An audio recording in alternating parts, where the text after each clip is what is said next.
Hey guys, today we're going to be explaining your skin. So first off, we have the 5 layers of the epidermis. So you have the stratum corneum, the outermost layer, has 15 to 30 layers of cells. They help protect by preventing viruses, bacteria, fungi from infecting us.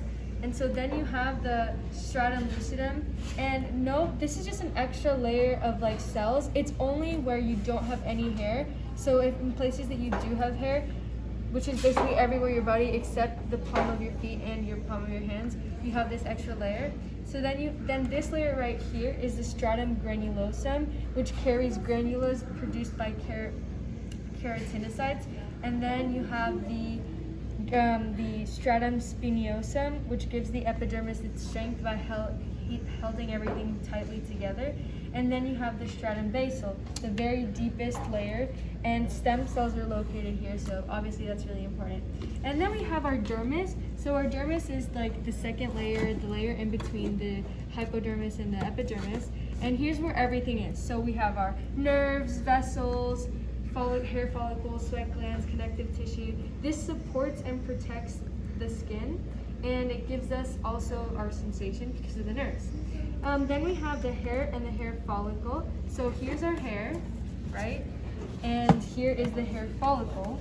The follicle anchors the hair into the skin, and it provides the hair and the hair follicle both. Like they provide protection against factors, external factors. They also produce sebum, apocrine sweat, and pheromones, and they play a big role in thermoregulation.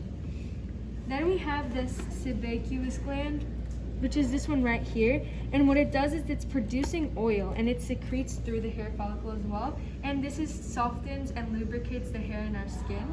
And then right here we have our sweat glands, and what these do is they produce sweat, and the sweat then comes out of the pores through there. And then last but not least, for my part, I want to say that this is the erector pili muscle. What happens here, when this contracts, it pulls the hair up and gives us what we know as goosebumps, which also has a part in retaining heat in our body. Thank you, Bella, for your nice part. Now it's on to me. I'll be starting with the subcutaneous tissue, which is seen right here, this yellow part right here.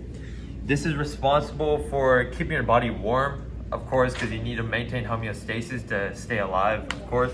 And also it's responsible for like a cushioning. It's almost like your armor for your organs. So like say your body gets hit, like me hitting myself right now.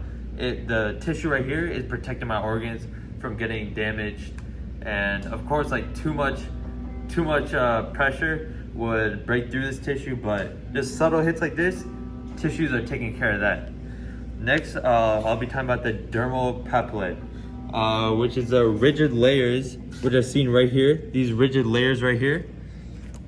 This is responsible for gripping and or like providing grip on your hands. So this is what allows me to grab stuff like this, right?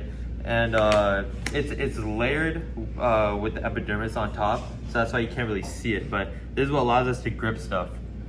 Next, I'll be talking about the Meissner and the Pacinian corpuscles, which is seen right here. This stuff right here. So these are basically just the nerve endings that allow us to touch and sense things. So the Meissner one is like light touch, as it's farther above your dermis and epidermis, right? So, and it also helps you feel vibrations. And also the Pacinian one is deeper down, but it allows you to feel more pressure because it's deeper down, right? Lastly, I'll be talking about the blood vessels, which you can see right here. Goes up through everything. So obviously blood vessels are responsible for circulating blood throughout your skin, but most importantly in the skin, it's responsible for providing nutrients throughout your skin, and it's responsible for temperature and maintaining homeostasis. And yeah, thank you guys for listening. I hope you guys enjoyed. Thank you guys. Thank you guys.